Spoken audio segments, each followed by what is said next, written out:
Salamat sa pagkakataong ito na pinagkaloob ng Diyos na muli maimbitahan upang magpahayag ng mabuting balita ng ating Panginoong Jesucristo at makapagbahagi sa mga kapatiran dito sa iglesia ng NCCM Duhail, Qatar. Although naka-lockdown pa rin po kami dito, tayo po dito sa Doha, at ganoon din po sa Pilipinas. Ngunit salamat sa teknolohiya na kung saan pwede natin gamitin upang magpahayag ng mabuting balita, mag-encourage ng mga kapatiran, magpalakas ng mga kaluluwa, at purihin ang Panginoon. Bago po ako magpatuloy sa mensahe na inihanda ng Diyos sa bawat isa sa atin, hinihiling ko po na ang bawat isa sa atin ay tumayo at tayo po'y manalangin, idulog natin ito sa ating Diyos, Panginoon, at tagapagligtas na walang iba kundi ang bugtong na anak na si Kristo Jesus. Tayo po'y manalangin. Amang Diyos, kami po'y nagpapasalamat sa pagkakataong ito na kayo ang siyang nagbuklod sa amin, kaya nagbigay sa amin ng maayos na kalusugan, kayo ang siyang nag-ingat sa amin, Panginoon, sa buong linggo. Pinupuri ka namin at pinapasalamatan sapagkat ikaw ang siyang Diyos na nagkatawang tao, nagdusa, namatay sa Kalbaryo upang kami ay mailapit ng matuwid sa harap ng Diyos at kami ay magkaroon ng kapatawaran sa aming mga kasalanan. Dalangin ko, Panginoon, na ang mensahe na inyong inihanda ay magbukas ng aming puso at isipan. Inyong pagpalain, Panginoon, ang bawat makakarinig ng mensahe ito na nagmumula sa inyo. At inyong palakasin ang aming mga espiritual na buhay. Buksan mo, Panginoon, ang aming puso at isipan sa pakikinig ng mensahe ito. At hangad namin, Panginoon, ikaw lamang ang siyang mabigyan ng mataas na papurit parangal sapagkat ikaw ang siyang makapangyarihang Diyos. Ikaw ang siyang may lalang ng lahat ng bagay sa mundo ito. Kaya naman, Lord, sa pagkakataong ito, kaya mong aming sambahin ka sa Espiritu at katotohanan at dakilain ang iyong bugtong na anak na si Kristo Jesus. At ang lahat ng anak ng Diyos ay magsabi ng Amen. Amen. Magandang hapon po muli sa bawat isa sa atin at gabi na sa ating bansang mahal na Pilipinas. At praise God dahil kahit na lockdown ay maaari pa rin tayong makapagtipon, lalo yung mga nakatira dito sa building na ito. And I thank God also for the invitation of Brother Paul, who is the head of pastor in charge of this ministry in NCCM Duhail. At hindi ko na rin po patatagalin pa. Ang mensahe ko ng Diyos ay pinamagatang kong Jesus is the Master. Hindi nyo lang po marahil makita sa screen, pero nakikita po siya sa Zoom, sa isang FB Live ng isang member po dito sa NCCM Duhail. So, ang title po ng mensahe ay Jesus is the Master. Ito po ay hango sa Luke chapter 8, verses 22. Kung meron pa kayong mga Biblia, open your Bible in Luke chapter 8, 22 to 25. Sabayan niyo po ako sa pagbabasa, Luke chapter 8, 22 to 25. At babasahin ko ito sa New American Standard Bible. Now, on one of those days, Jesus and his disciples got into a boat, and he said to them, "Let us go over to the other side of the lake." So they launched out, but as they were sailing along, he fell asleep. And the fierce gale of wind descended on the lake, and they began to be swamped and to be in danger. They came to Jesus and woke him up, saying, "Master, Master, we are perishing." And he got up and rebuked the wind and the surging waves, and they stopped. and it became calm. And he said to them, "Where is your faith?" They were fearful and amazed, saying to one another, "Who then is this, that he commands even the winds and the water, and they obey him?" Uulitin ko po sa verse 24 na kung saan inihango po ang pamagat. And they came to Jesus and woke him up, saying, "Master, Master, we are perishing." Kaya po ang title ng mensahe na ito, Jesus is the Master. At makikita niyo rin po dyan ang mga passages na yan, ang verses na yan sa ating screen. Ito po yung pagkakataon na kung saan pagkatapos ng ating Panginoong Jesus na manggamot, including His 12 disciples sa Capernaum, nagpagaling po ang ating Panginoon ng maraming may karamdaman, sakit, mga nasaliban ng demonyo. And after that, they decided to sail on the other side. Kaya po sila po ay naglayag. Sumakay po sila ng sasakyang pandagat. Ngunit habang po sila ay naglalayag, ang istorya ay nagkaroon po ng matinding malakas na hangin at matinding malakas na alon. At marahil, dinais po ng ating Panginoong Jesucristo na pumunta doon sa other side ay ninanais niya magpahinga. Dahil sobrang dami, tuloy-tuloy ang dami ng mga tao na sumusunod sa kanila at may mga karamdaman na pinagaling. At kaya marahil yun din ang pagkakataon na siya ay, ang ating Panginoong Jesucristo ay makatulog or makaidlip. Ngunit sa kanyang pagkakatulog, ang kanyang mga disipulo ay ginising ang kanyang mahimbing na pagkakatulog. Dahil nagkaroon ng malakas na hangin, nagkaroon ng malakas na alon. At kaya itong mga disipulo na ito ay lumapit sa ating Panginoong Jesucristo. And they said, sabi nila, they came to Jesus and woke him up, saying, "Master, Master, we are perishing." Kung kayo po yung mga nakasakay doon sa sasakyang pandagat na yon, ano po ang inyong mararamdaman? Ano po marahil ang inyong maiisip? Kayo po ba'y nakaranas na ng sumakay sa barko, sa bangka, na tatawid sa kabilang ibayo, kabilang island? Taas nga po natin ang ating mga kamay kung sino nakaranas na sumakay ng barko or bangka. Nakakita na po ba kayo ng mga malalakas na alon? Naalala ko po nung ako'y bata pa, kinder, ay umuwi po kami sa probinsya ng mother ko na Romblon. First time ko po na sumakay ng barko. Barko na po yan, ano? At napakalaki na yon.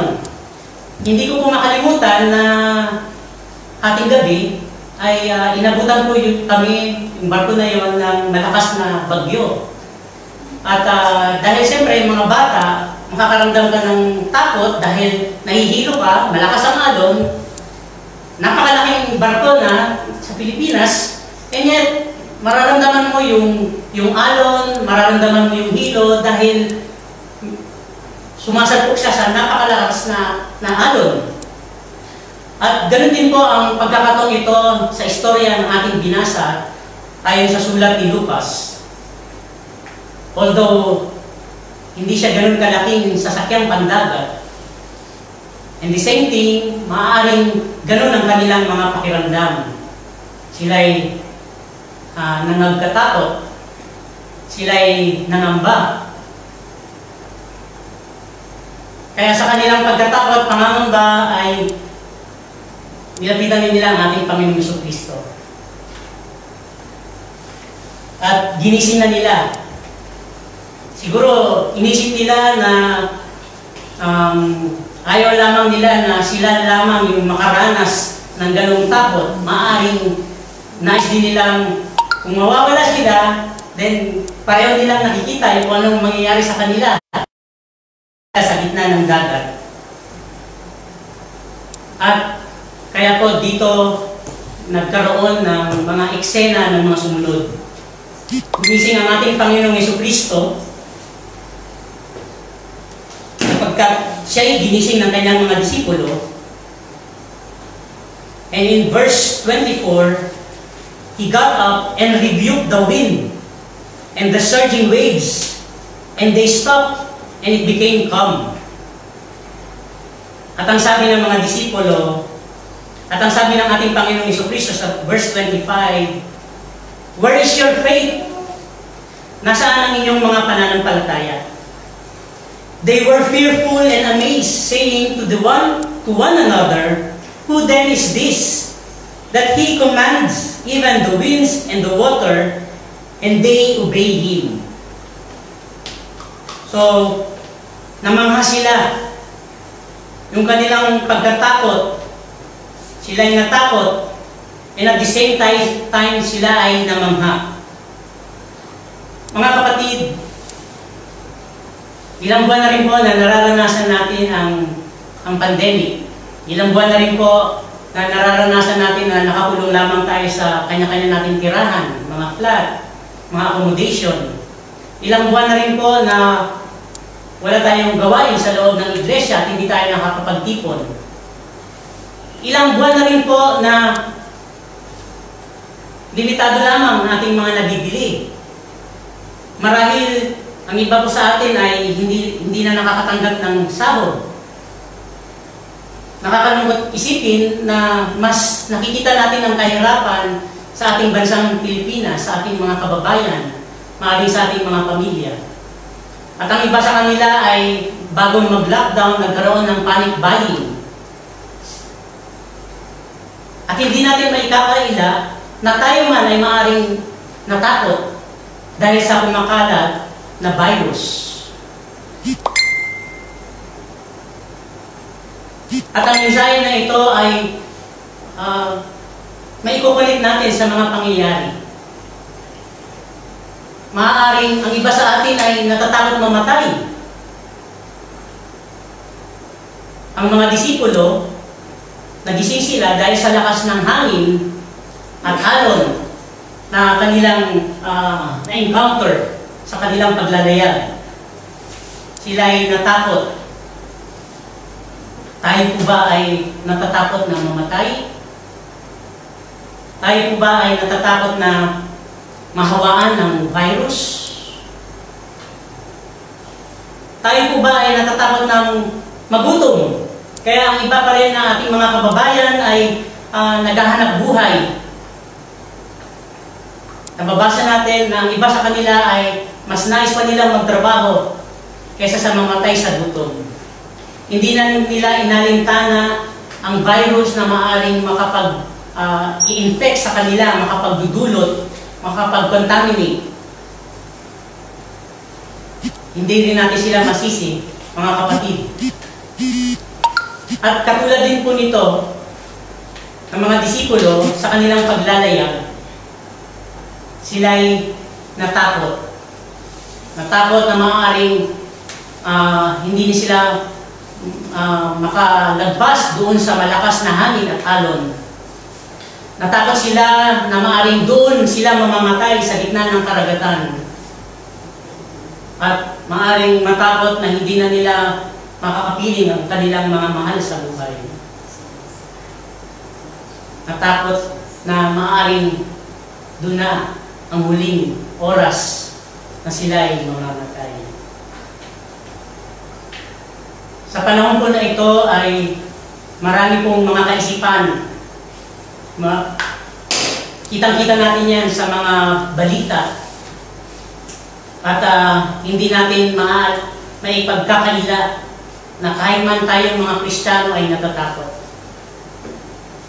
Ngunit, katulad ng ating mensahe, Jesus is the Master, nang kanilang gisingin ang ating Panginoong Jesucristo, hindi na nag-alintana, hindi na nagpatumpik-tumpik ang ating Panginoong Jesucristo at kanyang nirebuke ang hangin at ang alon. At ito'y tumigil. Sila ay natakot at sila ay na-amaze na mangha.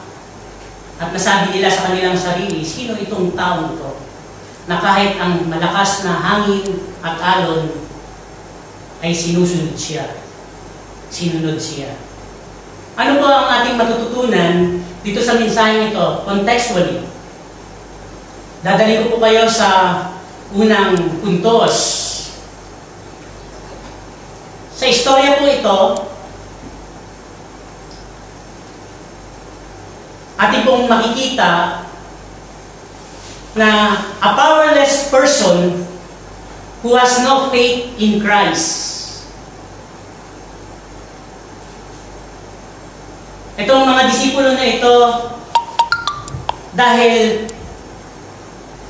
powerless sila, wala silang magagawa, kaya ang ginawa nila ay lumapit sa Panginoong Jesucristo at tinawag na, Master, Master, we are perishing. Nung lumapit sila, tanggap nila sa kanilang sarili na wala silang magagawa. They cannot do anything. They are powerless. Brothers and sisters, a powerless person who has no faith in Christ. Ganito po ang katayuan, katulad ng sitwasyon ayon sa nabasa natin sa Lucas 8, na ang isang taong walang pananampalataya kay Kristo, walang relasyon sa ating Panginoong Jesucristo, ay walang magagawa. Kaya nakaramdam sila ng takot. Nakaramdam sila ng pangamba. Nakaramdam sila na mamamatay na ako.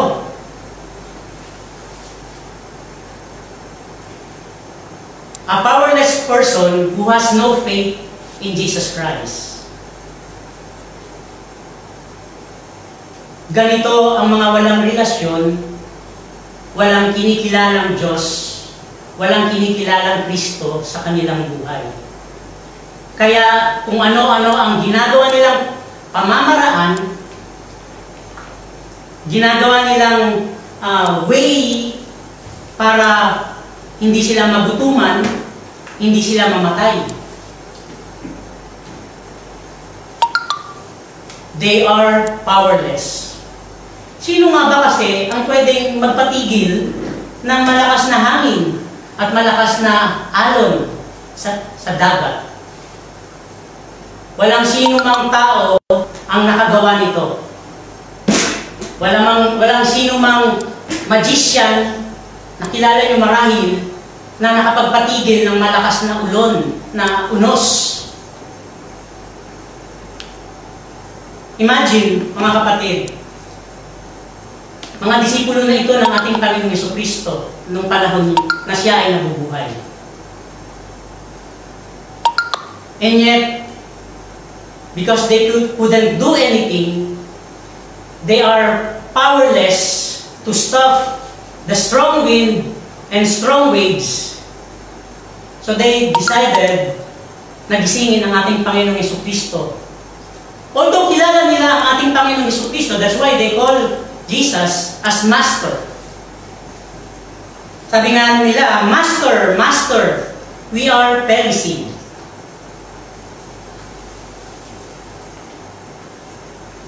Ang mga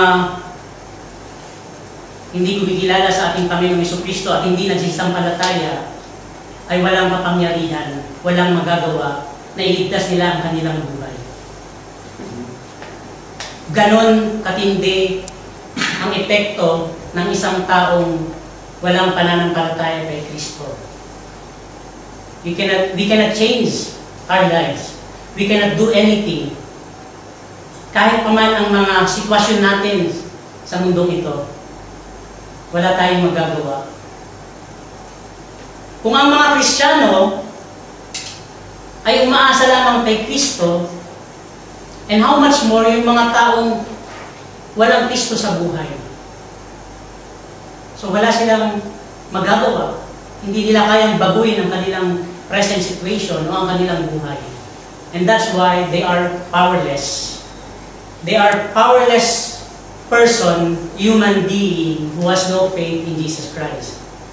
That's why they came to Jesus and woke him up. And praise the Lord. Because Jesus is the Master. So they came to Jesus and woke him up, saying, Master, Master, we are perishing. Yung salitang perishing po ay maaari ang kanilang huling sandali, kahihinatnan. Mawawala na sila sa mundo. Alas, it's the end of your day. Kaya kung mamamatay tayo mga kapatid na walang Kristo na kinikilala sa ating buhay, we are totally lost. Wala tayong magagawa para iligtas natin ang ating mga sarili. At ang tanging paraan lamang para tayo ay maligtas ay kilalanin si Kristo na Master and Lord ng ating buhay. At sampalatayanan ang kanyang ginawa doon sa krus na siya ay namatay upang magkaroon tayo ng buhay na walang hanggan. Upang pagkatapos ng kahirapan na ito, upang pagkatapos ng buhay natin dito sa lupa, anuman ang mangyari sa atin sa present situation na kumakalat ang pandemic, ang virus, makakaasa tayo kung ating sasampalatayanin si Kristo ay may buhay na walang hanggan tayo.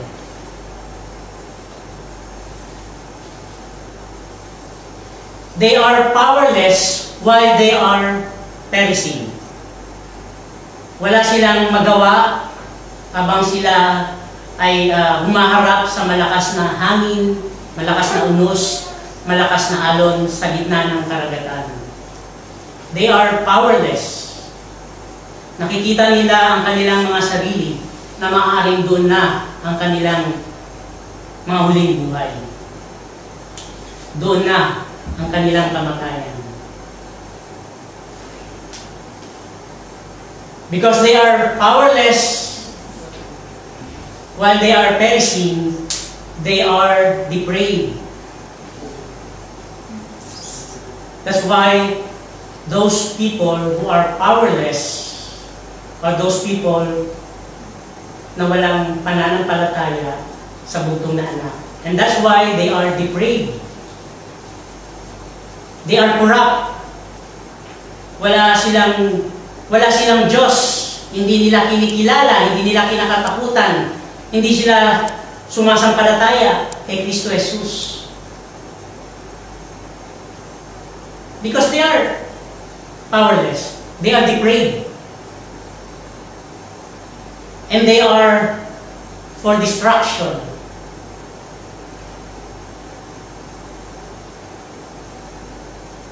Nandoon po sila mamamatay. Yun po ang mga maaaring maganap kung ang isang tao ay walang pananampalataya kay Kristo Jesus. And they are doomed. They are destined to die. They are destined na mawala at kalimutan. Hindi na makita. So they are depraved. They cannot do anything. They are for destruction. Kung walang Kristo ang isang tao, tiyak mapupunta siya sa impyerno. At ang kanilang kahinatnan ay kamatayan.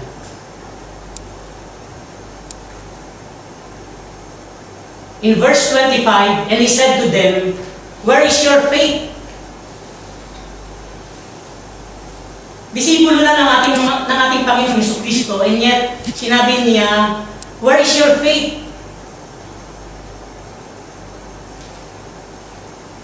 Kaya nga powerless yung mga taong walang pananampalataya. Kaya ang kanilang ginawa ay lumapit sa ating Panginoong Jesucristo. Kaya mga kapatid, kung hanggang ngayon wala tayong pananampalataya, tayo lumapit na kay Kristo. Sampalatayanan natin si Kristo. Disipulo na ng ating Panginoong Jesucristo, and yet, He said to them, "Where is your faith?" in verse 25. Nasaan ang inyong pananampalataya? In Romans 3:23, "For all have sinned and fall short of the glory of God."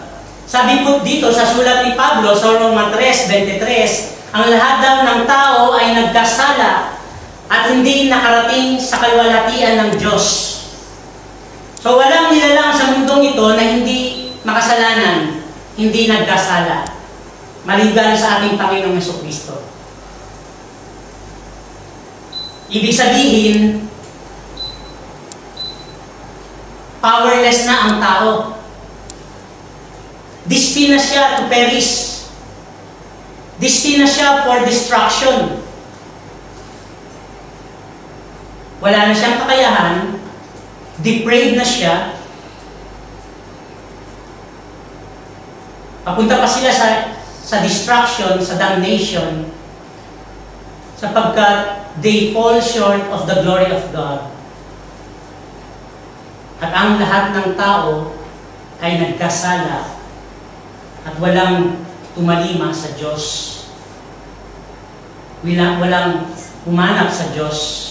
Walang kumilala sa Diyos. Yan po ang kalagayan ng lahat ng tao. Kaya nga po, kinakailangan nating sampalatayanan si Kristo sapagkat wala po tayong magagawa, hindi po natin kayang iligtas ang ating mga sarili kahit sa darating na kamatayan. Handa po ba kayo? Handa po ba tayo kung tayo po'y mamamatay sa sandali nito? Saan tayo pupunta, mga kapatid? Handa ka bang harapin ang Diyos at tatayo sa kanyang harapan upang husgahan?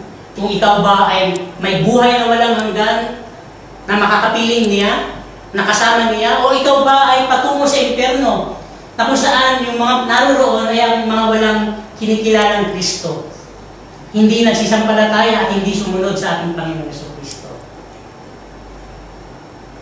For all have sinned and fall short of the glory of God. Ang lahat po, mga kapatid, ay nagkasala at hindi nakaabot sa kalwalhatian ng Diyos. Sabi po dito sa John 3:16 na alam po natin at itinuturo po natin sa Sunday School, sa mga kabataan. For God so loved the world that He gave His only begotten Son, that whosoever believes in Him shall not perish but have everlasting life. Dahil sa pag-ibig ng Diyos, ipinagkaloob niya ang kanyang bugtong na anak, at kung sino mang magsisampalataya sa Kanya ay hindi mapapahamak, but have eternal life. Ulitin ko po, that whoever believes in Him shall not perish, but have everlasting life. Kung sino man daw po ang sasampalataya sa ating Panginoong Jesucristo ay hindi mapapahamak, bagkos siya ay magkakaroon ng buhay na walang hanggan. Hangad po ba natin ito, mga kapatid? Kahit nasa katayuan tayo sa sitwasyon na kung saan hindi natin alam kung kailan matatapos ang lockdown, kung kailan masusugpo ang pandemic na ito.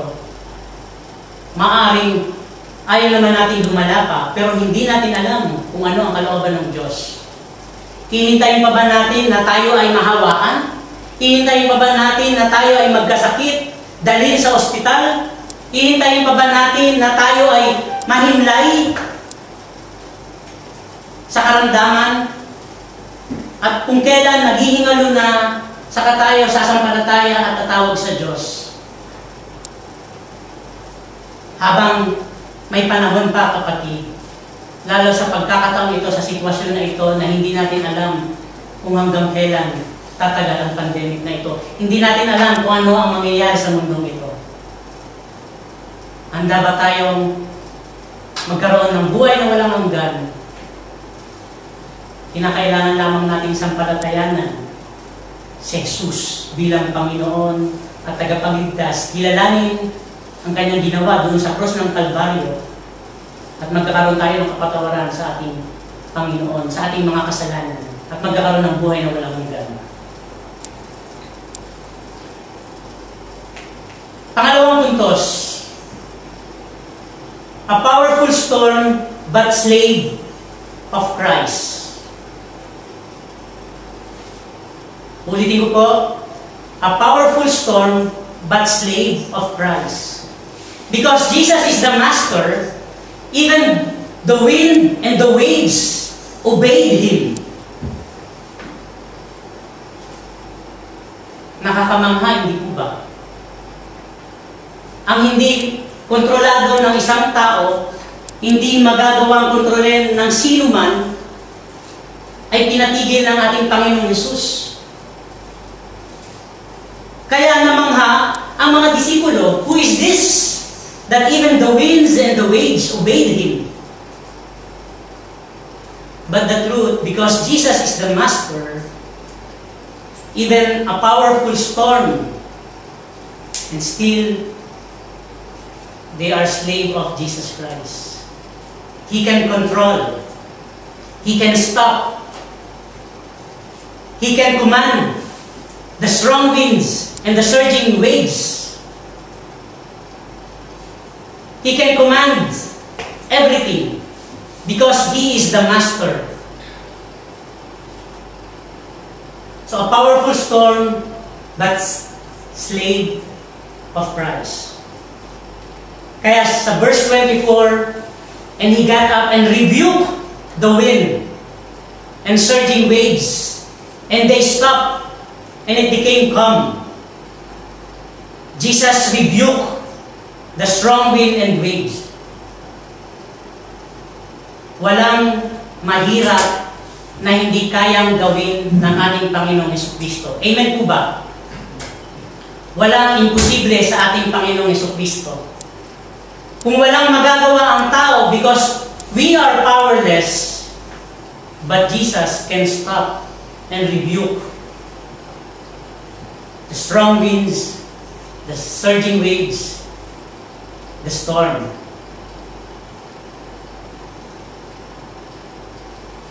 Hindi na walang kahulugan, hindi naging meaningless, hindi naging useless ang pagkakagising sa kanya ng mga disipulo. At siya ay agad-agad nang tumayo at nirebuke ang malakas na hangin at malakas na araw. In verse 25, let us see, who then is this that He commands even the winds and the water and obey Him? Maaring we can command the lights, we can make gesture to our mobiles and cell phone to do some selfie shot. We can command our tablets, but who can command and stop the strong winds and waves?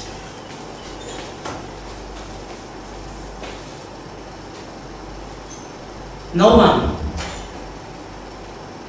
But Jesus rebuked them.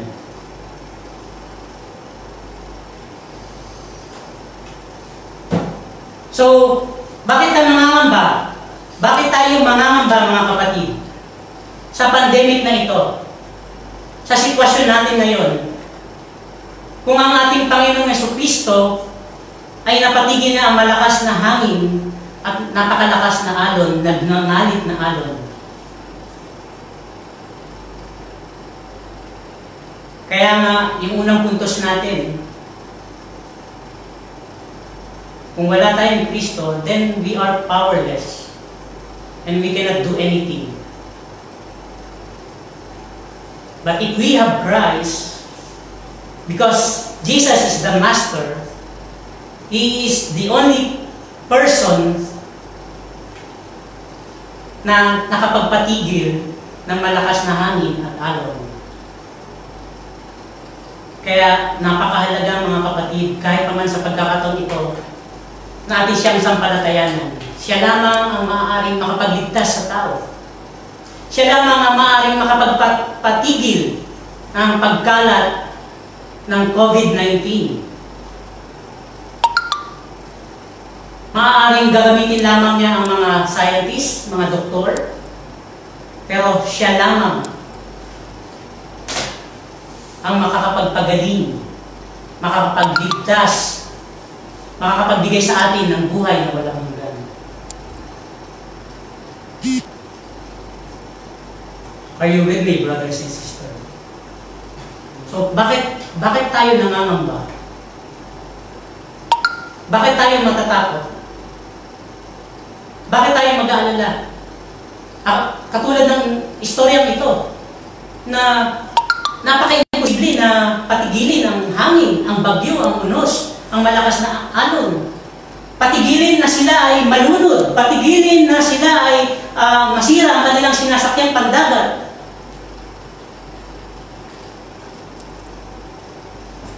Ngunit, tumayo ang ating Panginoong Jesucristo at kanyang inutusan.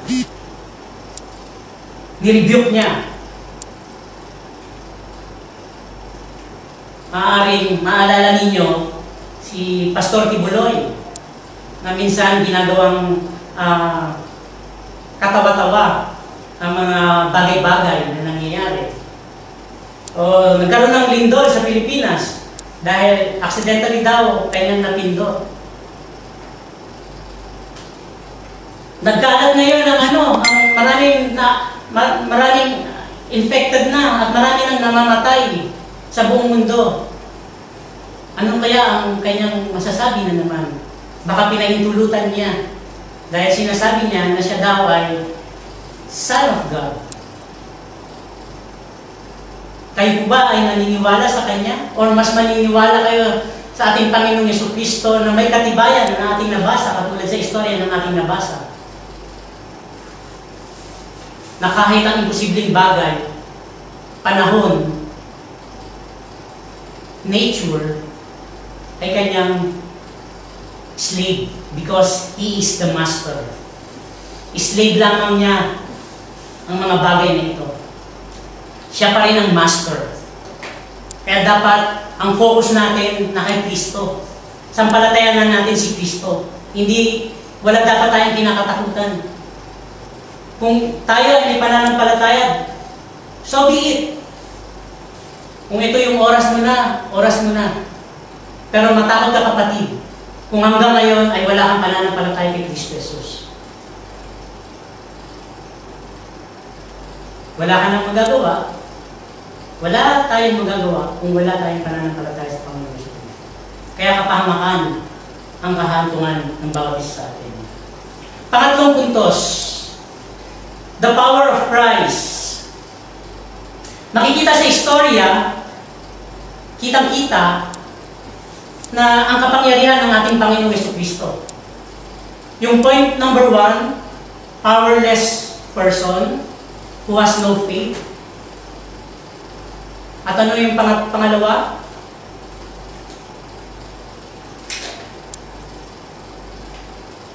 Balikan natin. A powerful storm, but still a slave of Jesus Christ. At ang pangatlo, the power of Christ. Makikita po natin yan sa ating nabasa sa Luke chapter 8. And he got up and rebuked the wind. And that's the power of Christ. He has the power to rebuke. He has the power to stop the winds and the waves.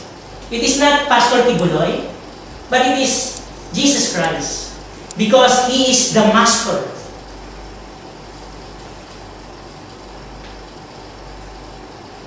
In verse 25, saying to one another, who then is this?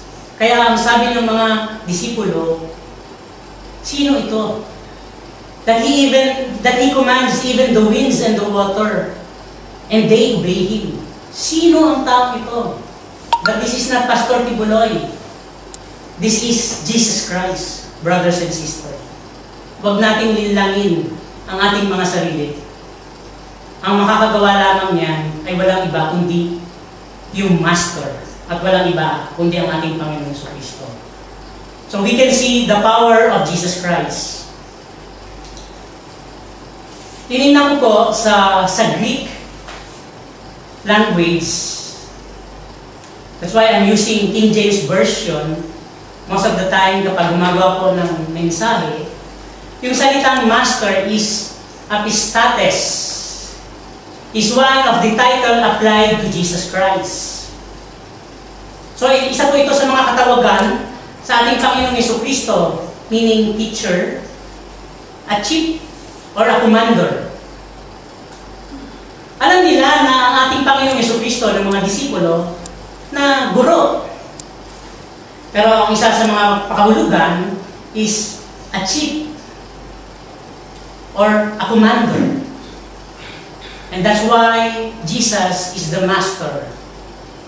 He commands the storm to stop. He rebuked the winds and the waves. Kaya mga kapatid, kung sasampalatayanin natin ang ating Panginoong Jesucristo, manalangin lamang tayo. Walang imposibleng hindi niya kayang gawin. Amen po ba? Sa iba naman, napakahulugan, master is kairos, a person exercising absolute ownership or rights.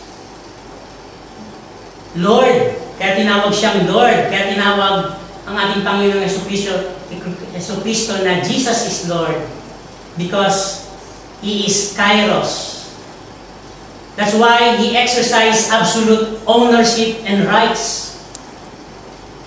May karapatan siya na gawin ang lahat ng bagay kahit patigilin ang malakas na hangin at malakas na alon because He is kairos.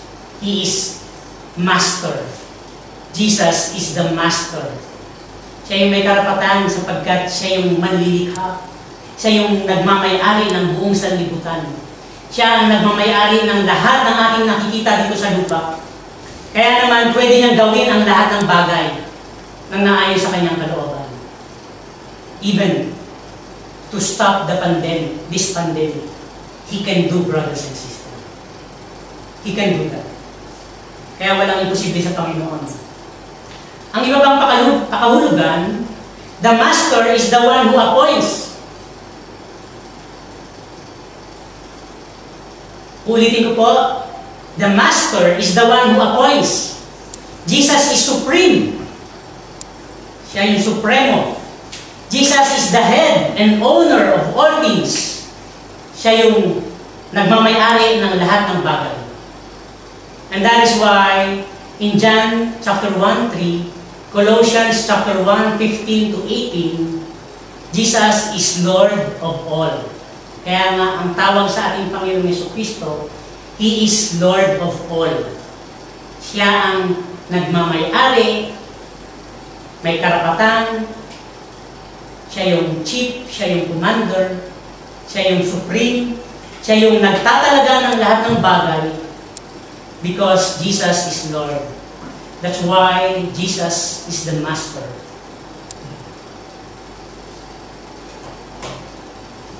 Maliwanag po ba mga kapatid? So, the power of Christ. Contextually, the power of Christ saved them from the strong wind and waves.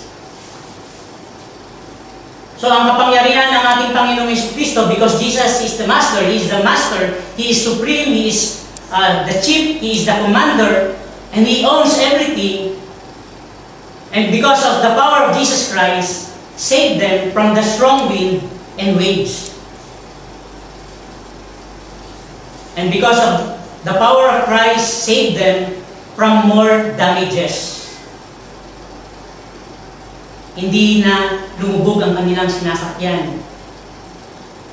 pag ang tubig pumasok sa barko, sa bangka, ito ay lulubog na. And that's why, because of the power of Jesus Christ, saved them from more damages. And it saved them from perishing. Sila ay naligtas sa kapahamakan. It is because of the power of Jesus Christ. Because Jesus is the Master. Kaya ang kailangan natin, mga kapatid, walang iba kundi ang ating Panginoon Jesucristo. Ang kanyang kapangyarihan lamang ang siyang magsasalba sa atin sa kapahamakan. Sa mga miserableng buhay. Sa mga magulong buhay. Kung akala natin wala na tayong pag-asa, then it is the power of Jesus Christ that could save us. Kung akala natin wala nang pag-asa na magkaroon ng kalunasan ang COVID-19, brothers and sisters, walang imposible sa ating Panginoon Jesucristo. And it is the power of Jesus Christ can do that. And because of the power of Christ, save a man from demon possession. Kung babasahin niyo po ang Luke chapter 8, pagkatapos ng 25, bababa pa kayo, dumating na rin sila sa kabilang iyo, may nasalubong po silang a demon-possessed man. Inalihan po siya ng masamang espiritu. At hindi lamang isa, nung tinanong ng ating Panginoon Jesucristo ano ang kanyang pangalan, ay sinabi niya na Legion.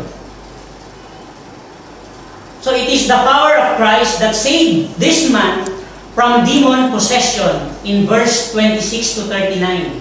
You can read that. So hindi lamang nabunyag ang kapangyarihan ng ating Panginoong Jesucristo doon sa malakas na hangin at malakas na alon. Pinalaya pa niya ang isang tao na sinaniban ng masamang espiritu. In Luke chapter 8, 26 to 39. That's the power of Christ. In verse 40 to 56, the power of Christ saved a dying daughter of Jairus, a synagogue official.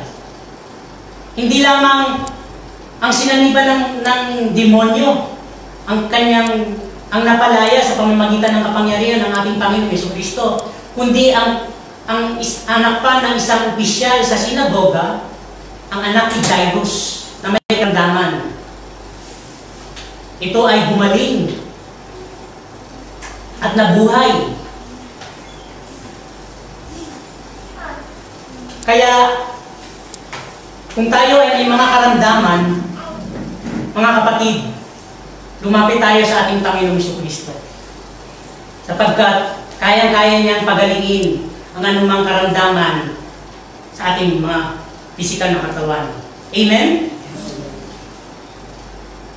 So the power of Christ saved a man from demon possession. And this power of Christ saved a dying daughter of Jairus, a synagogue official. Marami pong ginawang miracles ang ating Panginoon Jesucristo na nagpapatunay that He is the Master.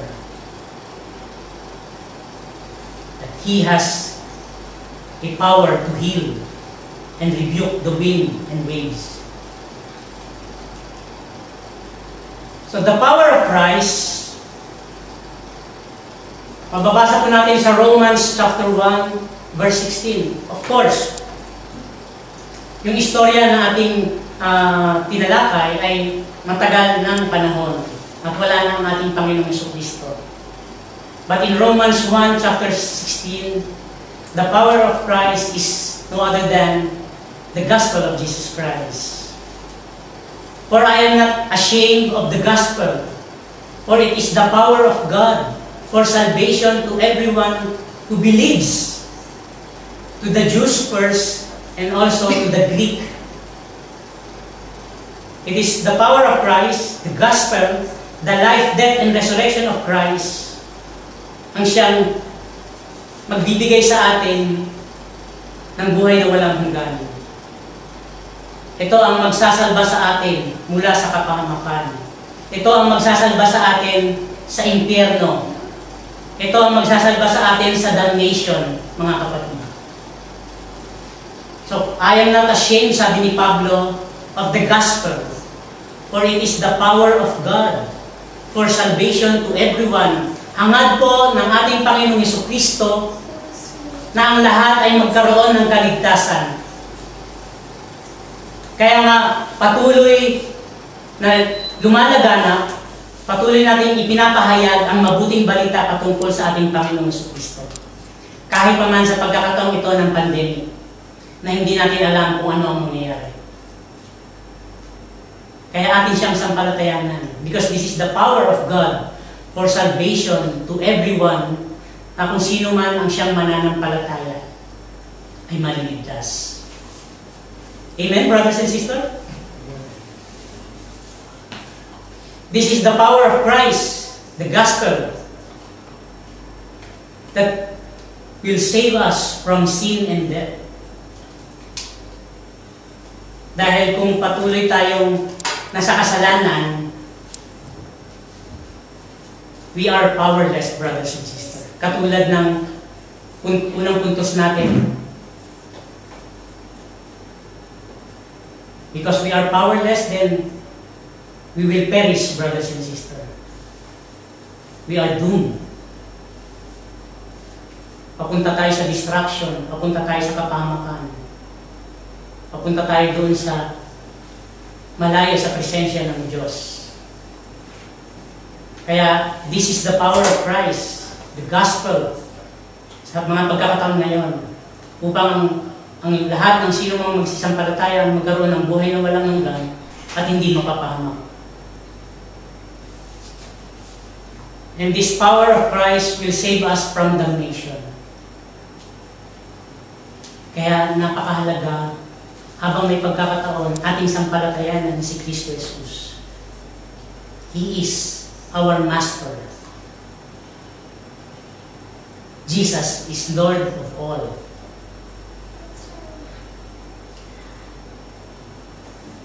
To recap, sa ating pong pagtatapos, unang puntos, ayon sa istorya, sa Lucas 8:22 hanggang 25, a powerless person who has no faith in Christ. Tayo nga na mga mananampalataya, ay wala pa rin naman tayong magagawa. Kaya patuloy tayong umaasa sa ating Panginoong Jesucristo. We cannot do anything apart from Christ. Kaya patuloy tayong umaasa. Patuloy tayong nananampalataya sa ating Panginoong Jesucristo. Sapagkat siya lamang ang pwedeng magligtas sa atin. And how much more yung mga walang pananampalataya. So they are more powerless. Maigi na lang. Ano man ang hilingin natin, tayong mga anak ng Diyos, ay pagkakaloob niya. Ayon sa kanyang pangako sa banal na kasulatan. Pero papaano ang isang taong walang totaling pananampalataya, walang kinikilala ng Diyos? Miserableng buhay. And point number 2, a powerful storm but slave of Christ. Walang anumang uncontrollable things or supernatural or forces na hindi kayang supigin, hindi kayang pahintuin, hindi kayang patigilin ng ating Panginoon. They are still slave of Christ because Jesus is the Master. Jesus is the commander. He is the commander-in-chief and He owns all things. Even this COVID-19, slave lang siya. If God will allow. Pero ayon ito sa kanyang kalooban pa rin kung kailan niya gagawin. Maaring totally matitigil ito kung tayong mga tao ay patuloy na sasampalataya sa ating Panginoon Jesucristo. Kikilalanin siyang Panginoon at tagapagligtas. And then that's the time ang lahat ay babalik sa normal. And point number 3, the power of Christ ipinakita ayon sa istorya ang kapangyarihan ng Diyos. Na siya lamang ang makakagawa nito sa iyo, sa akin. Siya lamang ang makapagliligtas sa buhay mo at sa akin, sa ating lahat. Kundi sa buong mundo rin, hindi lamang sa ilang mga lahi o katutubo, hindi lamang sa ilang mga superpower na bansa, kundi para sa lahat. Because Jesus is the Master, the Chief Commander.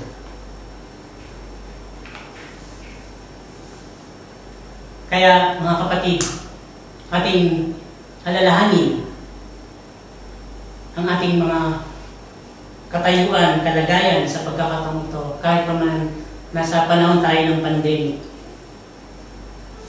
Tayo patuloy naman ang palataya. Huwag tayong mawala ng pag-asa. Lumapit tayo agad sa Panginoon sapagkat siya lamang ang makapagliligtas sa atin. Siya lamang ang may magagawa para baguhin ang ating mga sirang buhay. Siya lamang ang may kapangyarihan na may magagawa sa kalagayan natin bilang tao. Tayo po'y manalangin. Amang Diyos, kami po'y lubos na nagpapasalamat sa pagkakataong ito na kayo ang siyang nagbigay ng pangunawa sa amin, nagbigay ng bukas na kaisipan, bukas na puso upang maunawaan namin ang mensahe nito. Lubos kami nagpapasalamat, Panginoon, at inyong patatagin ang aming mga pananampalataya sa aming Panginoong Jesucristo na kahit naman sa pagkakataong ito ng pandemic, na hindi namin alam, walang kasiguraduhan kung kailan matatapos, kung kailan masusupil, ngunit ang aming pananampalataya ng inyong mga anak ay nasa inyong bugtong na anak. Naniniwala kami, Panginoon, na ikaw ang siyang may hawak because you are the Master. And these things, Panginoon, are still your slaves. Umasa kami, Panginoon, na ikaw ang siyang patuloy namin sasampalatayanan. Bibigyan mo kami ng kapayapaan kahit pa man sa pagkakataon ito ng pandemic na hindi namin alam ang mga susunod na mangyayari sa buong mundo. Salamat sa inyong banal na Espiritu na nagbibigay sa amin ng kapayapaan upang ang aming mga puso't isipan ay maging payapa at tunay na nananalig sa aming Panginoong Jesucristo. And we pray, Lord, even for our brothers and sisters, our kababayan sa Pilipinas, na inyo silang kausapin, na sila'y sampalatayanan ka. Katang sa gayon, Panginoon, magkaroon din sila ng kapayapaan. Mawala sa kanila ang takot. Mawala sa kanila ang na sila ay mabalisa sa mga nangyayari. Dalangin namin, Lord, na ang mabuting balita patungkol sa Panginoong Jesucristo na siyang nakapagbibigay buhay at nakapagliligtas sa amin mula sa kamatayan at kaparusahan ng kasalanan ay patuloy na maihayag at ang mga tenga ay makarinig at sila'y sumampalataya sa bugtong na anak na inyong isinugo dito sa lupa. Pagpalain mo, Lord, ang bawat isa sa amin. Patuloy mo kaming patatagin kahit pa man sa mga sandaling ito ng pandemic. Patuloy mong patatagin ang aming mga espiritual na buhay, ang aming pananampalataya. At ang pananampalataya nito, Lord, ay nakapokus hindi sa anumang bagay kundi sa aming Panginoong Jesucristo. Salamat, Lord, sa inyong mensahe.